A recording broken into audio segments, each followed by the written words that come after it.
Um, the room has kind of cleared a little bit, so you're welcome to move up a little closer if you want. We are filming this, and so people who aren't here still get a chance to see bits and pieces of this. So without further ado, I'd like to welcome Dante for Dante's Deals. All right. Thanks for having me. My name is Dante Ludlow. I go to Juanita High School. My company is Dante's Deals. We've recently created the motto, "Be green and look clean," to focus on our sneaker business. And that motto and logo will be on future marketing material. It's pretty new. So generally my business is an eBay store where I sell mostly used items, also some new items as you can see. Basically anything that I think I can make a profit on. My main focus of this business is off of athletic shoes, both new and used. These also vary. As you can see on the table, I have some that are more collectible, rare, like Air Jordans, that sort of thing, and then also performance-oriented, sport-specific, as well as general running shoes. I've also sold collectibles. When I was younger, I used to collect Pokemon cards, so I sold off my collection individually. And I've also recently gotten into seasonal items. If you go to major retailers after Christmas, you can get them at a significantly discounted price and then resell them for much more going into the next holiday season. And also, I sold a lot of Christmas village items, such as miniature people in buildings made out of ceramic and that sort of thing. So one way that I take advantage of different markets is through those seasonal trends. Like I said, if I'm able to acquire Christmas items at a low cost after Christmas and then resell them the next year, that's one good opportunity for me. Also, acquiring athletic equipment such as like golf shoes or golf clubs in the wintertime and then selling them in the summer. I have a large variety of customers and items. Because all these items are so different and unique, generally the customers come to me not because they're looking to buy from me specifically, but because they're searching for that item online anyway. So one way that I differentiate myself is through offering a low price and having a high quality listing, such as taking high quality pictures and having a very solid description of what the item is and the condition it's in. So that way I can compete with other eBay sellers as well as other online businesses in general. With my business, there is risk with every item that I sell because I purchased it in advance and it might not sell, but generally, even if I have to sell it for a little bit less than I paid, I'm generally able to liquidate all the items, and they're usually pretty low cost, so I make money on most of the things that I sell.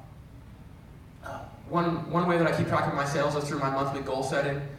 So this started in November after my football season ended. I set a goal of $1,000, and I passed that, so then I set a goal of $1,500 for December, and as the holiday season started to heat up, I was able to pass that as well.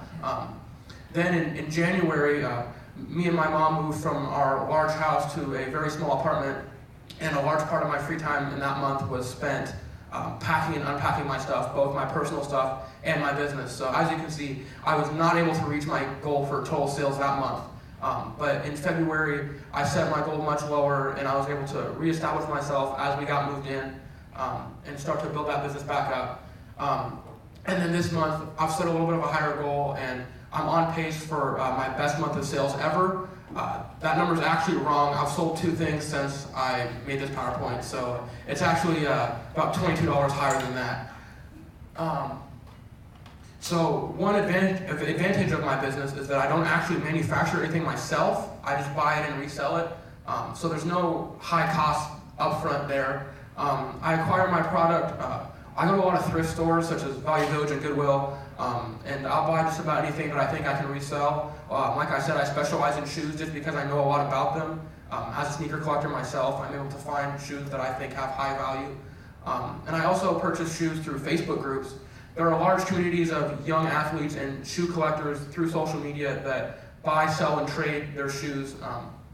And I'm able to acquire those products from them at a low cost because oftentimes these people are not very good at managing their money, and when something else comes up in their life, the way that they pay for it is by selling their shoes. So if someone's car breaks down, I'll buy a bunch of shoes from them at a low cost because they need that money, and then I'll turn that around and sell for a profit. This is a for-profit business, but it does have a few benefits beyond that. When I purchase items from stores like Goodwill, they are non-for-profit and they have job training programs for people in need. So by buying more from them, I'm supporting those programs. And also by selling used items, this is an eco-friendly business. Because a lot of these items would oftentimes be overlooked and thrown away, so I'm able to find a new home for these items. So my product, as I said, it varies greatly from mostly athletic shoes, but also I've sold clothing, collectibles, holiday items. My pricing, it must remain competitive because if there's a lower cost item on eBay that's specifically the same thing, or on other websites in general, then my item just simply won't sell. So for example, when I'm selling shoes online, I look for other shoes in that exact size that are the same shoe and make sure that I'm undercutting those prices. Promotion, another advantage of having an eBay store is that eBay does a lot of this promotion for me. It's a very large global marketplace, so I don't have to do much promotion of my business itself, but one way that I do this is through offering combined shipping methods. If someone buys multiple items from me, I'll put them in the same box and that'll be a lower cost shipping price. I also have these business cards here that I include with every item that I sell. I purchased a lot of them at one time, and as I make more, I'll have my new motto and logo on them. But this is just sort of to drive people back to my store if they did like the product that they bought from me the first time. And I also hope to expand into social media promotions. This is especially a good idea with collectible sneakers because people like to share the shoes that they've purchased and where they got them from. And then, like I said, the place is mainly on my online store, and then my inventory is in me and my mom's apartment. So this business is run solely by myself. My mother is the one who taught me how to list items for sale, describe them, and take pictures and shipping. If I'm out of town or if I'm really busy, sometimes she'll package up what I sold that day and take it to the post office for me. But besides that, the daily operation is purely based on me.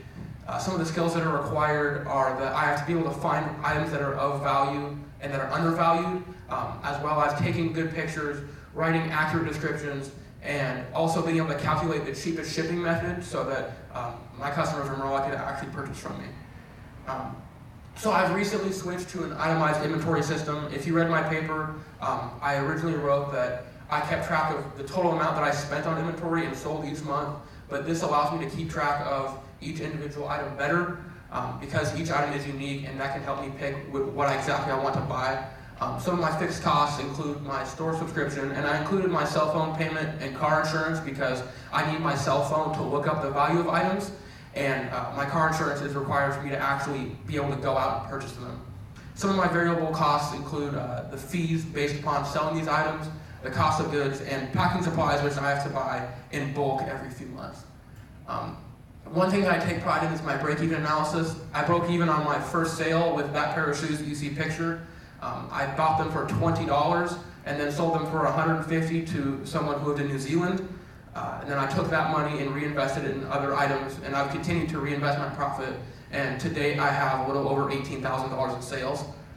My net profit, as you can see, from July to December 2016, after accounting for cost of goods, fixed and variable costs, was about $941.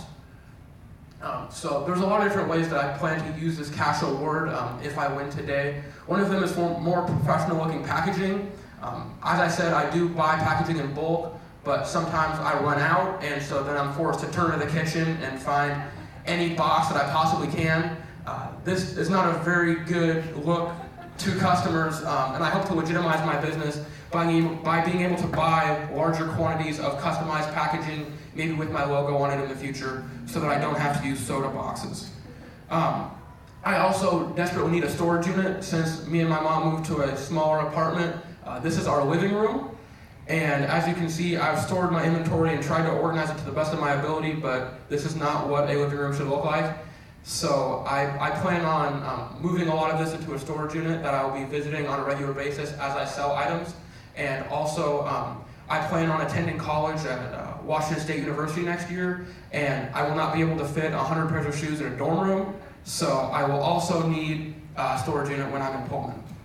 I also hope to expand a customization business. These are a couple pairs of shoes that I've customized myself. simply by cutting fabric and gluing it on. It's a little more than that, but that's the basic idea. This is also part of the way that I could utilize social media in my business. I have not attempted to sell any custom shoes yet myself because I want to be able to get better at it and give a very professional look to these shoes because they tend to cost a lot more than the base model of the shoe. So I want to make sure that I'm doing it right. So some of the cash reward would be used to purchase more materials that I can practice more with and make sure that I really have this process down before I start trying to sell them. Also, inventory growth is very important with this business.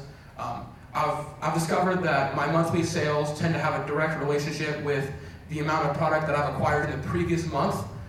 So if I want to continue to grow my sales, I'll have to continue to buy more shoes from these different places. So I would be able to use some of that money towards that.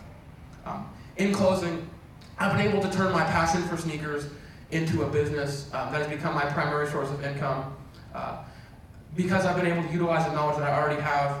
So like this, for example, is a pair of shoes that I'm selling on eBay. I'm wearing the exact same pair of shoes in different color. So that just shows that this is something that I truly care about and love. And the prize money that I win today will be used to expand my business and continue it in college and hopefully into the future. Thank you. Thank you, Dante. Davis? First, let me say, I think your mom is awesome. So if she's not here, you make sure that you she take her couldn't be here. She's awesome. In terms of just I guess hours that you would spend, what would be your rough estimate hourly a week that you spend on your business? It's actually pretty good, especially during sports. This is something that I've been able to do through high school with every other activity that I'm doing because there's no set like hours where I clock in or clock out. I don't think that I really keep track on a weekly basis, but during the week, most of the time that I spent is simply packaging up what I've sold. I sell at least one item pretty much every day, whether it's an expensive pair of shoes or a cheaper Christmas ornament or a Pokemon card.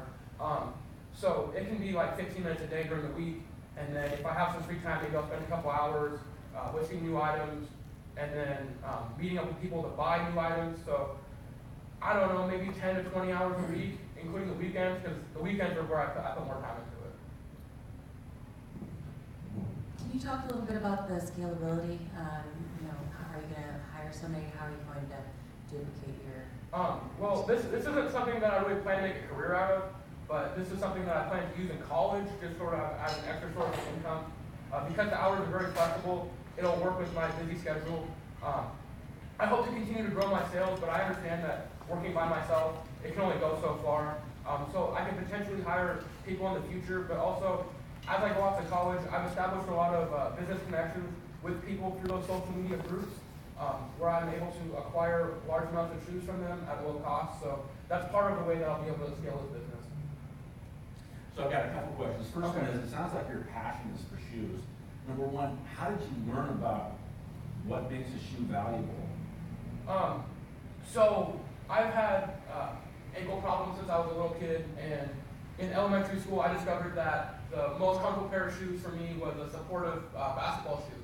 And I just went to like Foot Locker at the mall and bought a pair of basketball shoes, but I started noticing other shoes that people were wearing, and I wanted to learn more about them. So when I went out to buy my next pair of shoes, I researched and found what I thought was the coolest pair of LeBron James Nikes. And then that passion sort of grew from there, and I was able to learn a lot about different collectible Jordans, as well as different types of specific running shoes that I'm able to sell really well. Like I said, I've recently switched to like an itemized inventory system where I keep track of how long it takes me to sell everything and for how much. But generally before, this has also been in my head of just knowing what has sold really well. This is something that I'm passionate about, and I collect shoes anyway, so the knowledge is something that I've already had and just been able to expand upon. So when you walk into a Goodwill store and you see that pair of golf shoes there, are you specifically looking for brands and or makes and or specific sports kind of shoes? Yeah, so like that pair of shoes, for example, I went into Goodwill on a special tag sale day. Every certain color tag was $1.79. So I knew that I was looking for any athletic shoe with that color tag that was in good condition, because $1.79, obviously I can make some money off of that. Even if I sold them for $10, that's a pretty good margin. especially for more the higher quantity that I sell for items such as that. So with that particular pair of shoes, I was looking for something that was in good condition that I thought I could make a small profit on. But generally, I'm looking for brands. With Nikes, there is a number on the tag that tells you what the specific shoe is. So I'm able to Google that number on my phone, figure out the exact name of the model of the shoe, and then search for what that shoe is selling for specifically. Got one more. All right. Time? Yes, you, yeah, one. Okay, I'm gonna be quick. So if you were to, if this was continuing to be successful, are there other products that you would migrate your business into that actually could give you better margins that would decrease your amount of time, or would you stay in the shoe space? Well, the shoe space has been good for me because it's something that I already know about, but I'm certainly very flexible, especially because I'll be going to college in Pullman where there aren't very many stores where I can go to acquire these products, so I'll be focusing more heavily on the social media side of acquiring product that way. But also I hope to, like I said, expand customizing shoes because I don't need a very large quantity of inventory at any given time, and that product is a higher margin. But I also hope to adjust to where I am and what I see in certain trends, such as like right now, I've had a lot of success selling bicycles and sets of golf clubs on Craigslist as well. Can be more than just eBay. So for example, if I go to college and there's a large need for people to have bicycles there, then I could buy and resell those more. So I feel like I can adjust to wherever I'm at and whatever the market demands. And I just have to learn about it a little bit as I go through different experiences. Nice job. Thank you Thank very you. much.